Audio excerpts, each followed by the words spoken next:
Can we think of life without water? It is said that the water is life. Water is an essential component of all life forms that exist over the surface of the earth. The creatures on the earth are lucky that it is a water planet. Otherwise, we all would have no existence. Water is a rare commodity in our solar system. There is no water on the sun or anywhere else in the solar system. The Earth, fortunately, has an abundant supply of water on its surface. Hence, our planet is called the Blue Planet. In order to understand water resource, we have to understand hydrological cycle. Water is a cyclic resource. It can be used and reused. Water also undergoes a cycle from the ocean to land and land to ocean. The hydrological cycle describes the movement of water on, in, and above the earth. The water cycle has been working for billions of years, and all the life on the earth depends on it.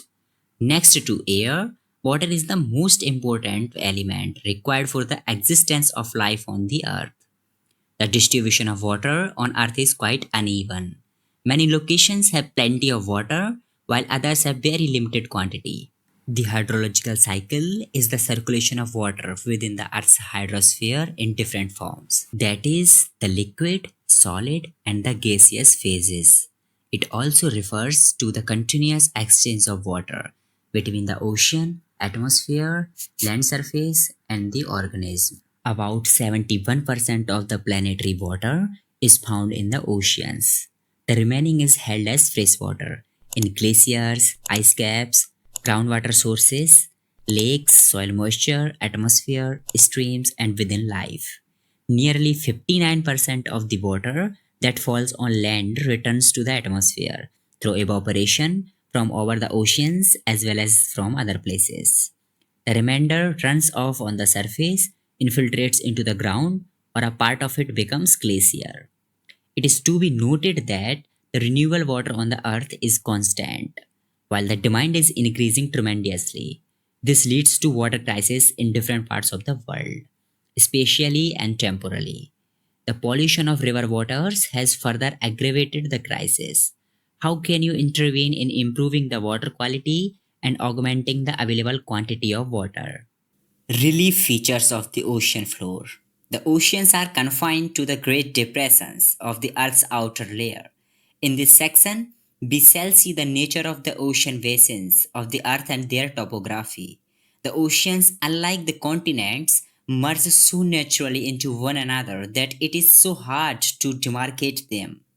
The geographers have divided the oceanic part of the earth into five oceans, namely the Pacific, the Atlantic, the Indian, Southern Ocean, and the Arctic. The various seas, bays, gulfs, and other inlets are parts of these four large oceans. A major portion of the ocean floor is found between 3 to 6 kilometers below the sea level. The land under the waters of the oceans, that is the ocean floor, exhibits complex and varied features as those observed over the land. The floors of the oceans are rugged with the world's largest mountain ranges, deepest trenches, and the largest plains. These features are formed like those of the continents by the factors of tectonic, volcanic, and depositional processes. Divisions of the ocean floors. The ocean floors can be divided into four major divisions, that is, the continental shelf, the continental slope, the deep sea plains, the oceanic deeps. Besides these divisions, there are also major and minor relief features in the ocean floors, like ridges, hills, seamounts, guyos, trenches, and canyons. Continental shelf. The continental shelf is the extended margin of each continent occupied by relatively shallow seas and gulfs. It is the shallowest part of the ocean, showing an average gradient of 1 degree or even less than 1. The shelf typically ends at a very steep slope called the shelf break. The width of the continental shelves vary from one ocean to another. The average width of continental shelves is about 80 km. The shelves are almost absent or very narrow along some of the margins, like the coast of Chile, the west coast of Sumatra, etc. On the contrary, the Siberian Shelf in the Arctic Ocean, the largest in the world, stretches to 1500 km in the width. The depth of the shelves also varies. It may be as shallow as 30 meter in some areas, while in some areas it is as deep as 600 meter. The continental shelves are covered with variable thickness of sediments brought down by rivers, glaciers, wind from the land and distributed by waves and currents. Massive sedimentary deposits received over a long time by the continental shelves becomes the source of fossil fuels. Continental slope. The continental slope connects the continental shelf and the ocean basins.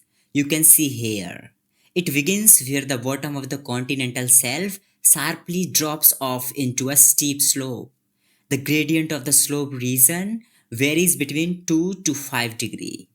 The depth of the slope region varies between 200 and 3000 meter. The slope boundary indicates the end of the continents. Canyons and trenches are observed in this region. Most deepest trenches are found in Pacific. Deep sea plain. Deep sea plains are gently sloping areas of the ocean basins. These are the flattest and smoothest regions of the world. The depths vary between 3000 and 6000 meter. These plains are covered with fine-grained sediments like clay and silt. Oceanic deeps or trenches. These areas are the deepest part of the oceans or even the world. The trenches are relatively steep-sided, narrow basins. They are some 3-5 km deeper than the surrounding ocean floor. They occur at the bases of continental slopes and along islands' arcs and are associated with active volcanoes and strong earthquakes. That is why they are very significant in the study of plate movements. As many as 57 deeps have been explored so far, of which 32 are in the Pacific Ocean, 19 in the Atlantic Ocean, and 6 in the Indian Ocean. Minor relief features. Apart from the above mentioned major relief features of the ocean floor, some minor but significant features predominate in different parts of the oceans. That is mid-oceanic ridges. A mid-oceanic ridge is composed of two chains of mountains separated by a large depression. The mountain ranges can have peaks as high as 2500 meter and some even reach above the ocean's surface. Island, a part of mid-Atlantic ridges, is an example of it.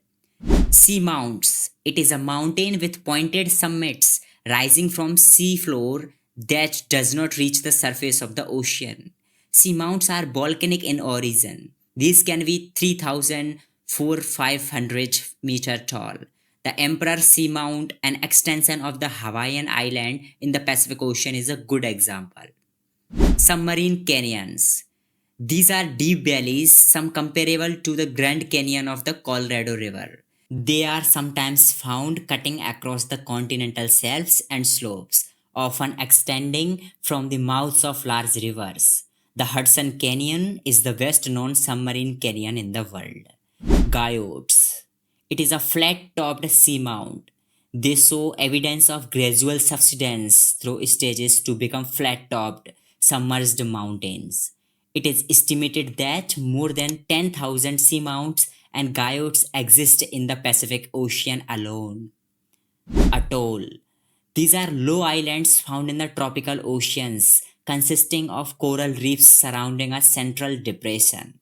It may be a part of the sea, that is lagoon, or sometimes form enclosing a body of fresh, brackish or highly saline water. So this is all about the ocean relief features. In next video, we will cover temperature and salinity of ocean waters and the movement of ocean waters, that is tidal waves and oceanic currents. If you get understand the oceanic relief features, then hit the like button and subscribe our channel. Thanks for watching.